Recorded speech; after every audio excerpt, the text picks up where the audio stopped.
La verdad, la política es de los muy pocos espacios en el que cuando uno habla de unos, enseguida te ponen frente al otro. Si hablo de Cristina, soy macrista. Si hablo de Macri, soy cristinista, albertista. Y este fenómeno no pasa con el fútbol, por ejemplo.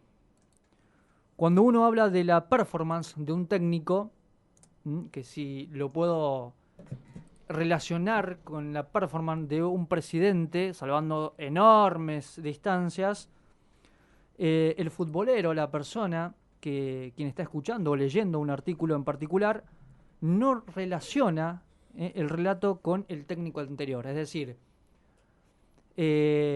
Ramón Díaz no es un desastre porque a Gallardo le vaya bien. ¿Mm? ¿Se entiende, no? Mañana o pasado vamos a hablar de Alberto Fernández, pero hoy quiero dedicarle unas palabras humildemente al señor Mauricio Macri, una persona que no ha pasado desapercibida por este país. La verdad, debe ser terrible haber sido presidente de una república y no tener ni siquiera un gran logro para presumir. Ese es el caso de Mauricio Macri, que en 2015 llegó al poder en Argentina, venía a rescatar al país de las garras peronistas, representando a la derecha moderna y democrática. Así se nos presentó el señor, el ingeniero, Mauricio Macri. Pero lamentablemente para todos nosotros, para los que no somos fanáticos, para los que nos gusta analizar la política, para los que creemos en la política como elemento ordenador de las cosas, fue una decepción. 4 años después, cuando se quitó la banda presidencial, el país estaba sumido en una crisis económica, con inflación, endeudamiento y devaluación récord. Macri, que ofreció alcanzar pobreza cero, dejó un tendal de nuevos pobres, lamentablemente. Aún así, buscó la reelección, pero la mayor parte de la ciudadanía le cobró las promesas incumplidas y le dio la espalda. Ni siquiera hubo necesidad de segunda vuelta. Allí en la primera ronda nomás, Macri quedó fuera de competencia de la mano de Alberto Fernández, y es aquí que está gobernando ahora esta coalición peronista, que me cuesta definir al peronismo, ¿no? Hay tantas vertientes que todo el mundo se considera peronismo. Insisto, mañana o pasado vamos a hablar de Alberto, tranquilos. Desde entonces abundaron las dudas sobre el papel que Macri asumiría fuera de la Casa Rosada. Hasta se llegó a especular con su retiro de la política. Hoy ya no quedan dudas de que quiere ejercer un liderazgo opositor. Ayer mencionábamos que no en vano fue esa carta, que más que mostrarse al conjunto de la ciudadanía, se quiso mostrar a los propios. Acá estoy, les dijo a Horacio Rodríguez Larreta, por ejemplo. El expresidente consolidó su estrategia este fin de semana con un artículo publicado en el diario La Nación, en el que defenestra la gestión de Fernández, alerta sobre peligros inexistentes y omite por completo múltiples temas por los que él mismo debería dar explicaciones. Lo más extraño es que habla como si nunca hubiera gobernado, como si no fuera responsable del desastre en el que dejó al país. Ahí la amnesia, ese mal que suele aquejar tanto a los políticos.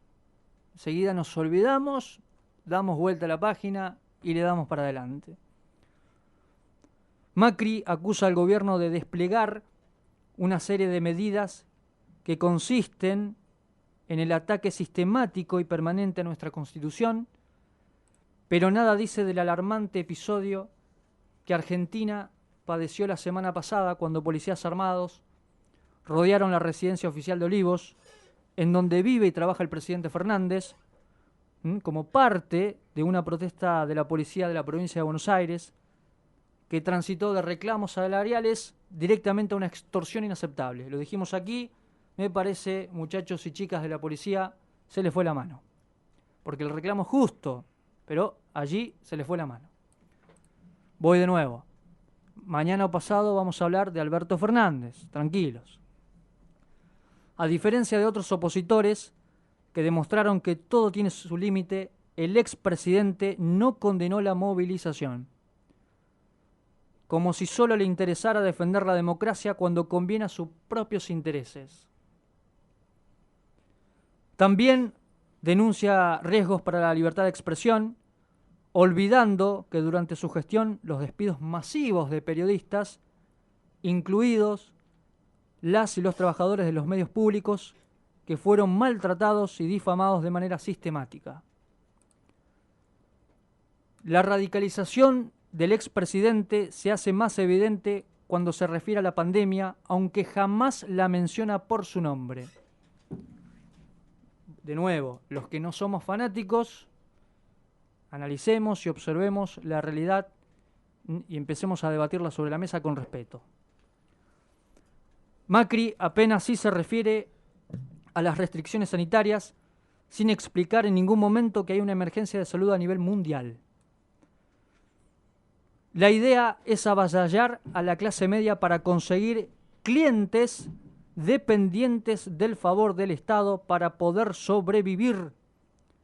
No se reconocen los derechos básicos de los ciudadanos para que cada uno proyecte su vida como quiera hacerlo, dice, porque es el Estado el que aspira a decidir por nosotros. Pretende nivelar para abajo. Esto lo advierte en uno de los párrafos Mauricio Macri, cuando fue él, en todo caso, quien niveló para abajo con los millones de nuevos pobres que dejó como saldo de su gestión. En solo 4 años, la pobreza creció del 32,2% al 35,4%, y eso constituyó en una de sus malas, deplorables herencias. Hay que decirlo con nombre y apellido. Macri y sus asesores despreciaban a las movilizaciones ciudadanas. Luego, con gran sorpresa, descubrieron que también podían convocar a gente en las calles, se engolosinaron y ahora, con gran desdén a la larga historia de luchas sociales en Argentina, creen que es un invento suyo. Por supuesto, hay quienes protagonizaron masivas movilizaciones en su contra cuando él era gobierno, y en ese caso no los consideraba gente ni ciudadanos. De esta manera, el expresidente, que llegó al poder con la premisa de unir a los argentinos, cambia por completo su discurso y apuesta por ahondar la división de un país polarizado.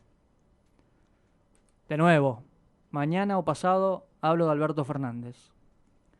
Según Macri, las y los argentinos deben elegir entre la república o la republiqueta, deben elegir entre la democracia o demagogia, deben elegir entre las elecciones libres o habrá transparencia en los resultados, en seguridad o vivir con miedo, en Estado de Derecho o la jungla, en la propiedad o la apropiación, en la libertad de expresión o censura, en educación o adoctrinamiento, verdadero o falso, luz u oscuridad.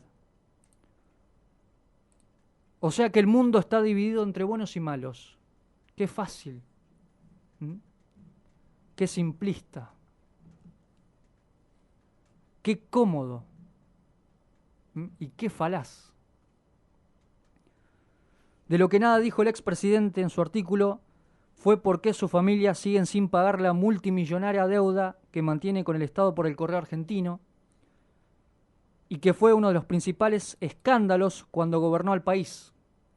Tampoco explicó ni le dedicó alguna línea sobre el espionaje masivo contra periodistas, activistas sociales, políticos, oficialistas y opositores y empresarios que hoy investiga la justicia. Esperemos que esta justicia investigue como tal. Ni de la causa sobre millonarios contratos irregulares en la concesión de peajes de autopistas, tan solo por poner algunos ejemplos. Macri tampoco contó en esos párrafos a qué fue a Paraguay en medio de la pandemia. Entonces me pregunto si no le bastaba con una videollamada con sus amigos Horacio Cartes, y Mario Abdo. ¿Qué era tan importante que lo tenían que hablar en persona? Insisto, mañana vamos a hablar de Alberto, tal como hoy hablamos de Macri. Aquí no van a encontrar fanatismo. Quizás al expresidente no le alcanzó el espacio y explique estos y muchos otros temas pendientes en su próxima columna.